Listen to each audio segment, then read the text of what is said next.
Dumagdag si dating DPWH Undersecretary Roberto Bernardo sa listahan ng mga protected witness ng Department of Justice kaugnay ng investigasyon sa flood control scandal. Sa kanyang mga pahayag, may mga mambabatas siyang idinawit sa anomalya. Inirekomenda na rin ng NBI ang pagsasampa ng mga reklamo laban sa kanila. Si Margot Gonzales magbabalita. Matapos tumistigo sa Senado ay dinala agad si dating DPWH Undersecretary Roberto Bernardo sa Department of Justice para sa kanyang supplemental affidavit at para sa mga reklamong isasampa ng National Bureau of Investigation o NBI sa mga pinangalanan nito sa pagdinig. Ilan sa mga ikinanta nito ay sina Senator Chis Escudero, dating Senador Bong Revilla, Nancy Binay at ako Bicol Party List Representative Saldico bilang mga nakakuha ng kickback sa flood control projects. Pero sir, anong complaints? Yun din, same as malversation probably, indirect bribery. Doon po sa mga binanggit niya sa Senate hearing? Yes. Lahat sir ng mga binanggit? Lahat ng binanggit, yes.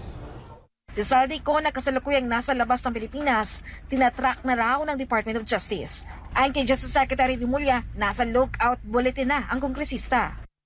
He's being tracked already. We're trying to track him and maraming tumutulong na tao. Initially, sir, can you confirm if nasa Spain ba talaga siya?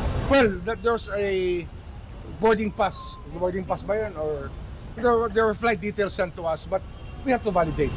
To be clear, sir, may ilbo ba siya? Meron siyang ilbo. Yes.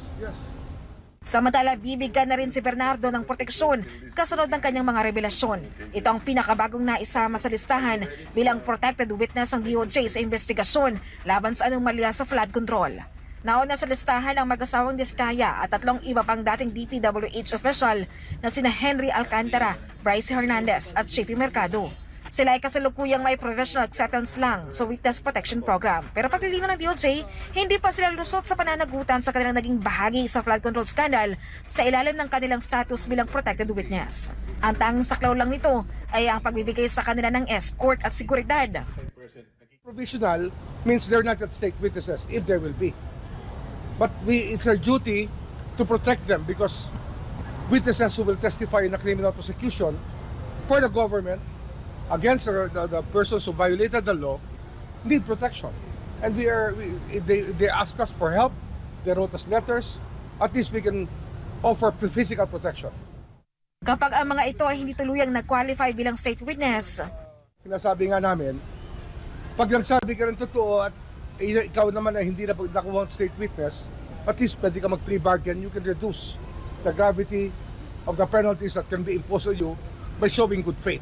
Kasi hindi naman pwede lahat state witness eh. Well, kailangan may managot pa rin. Para sa Diyos at Pilipinas ko mahal, Mark Gonzales, SMNA News.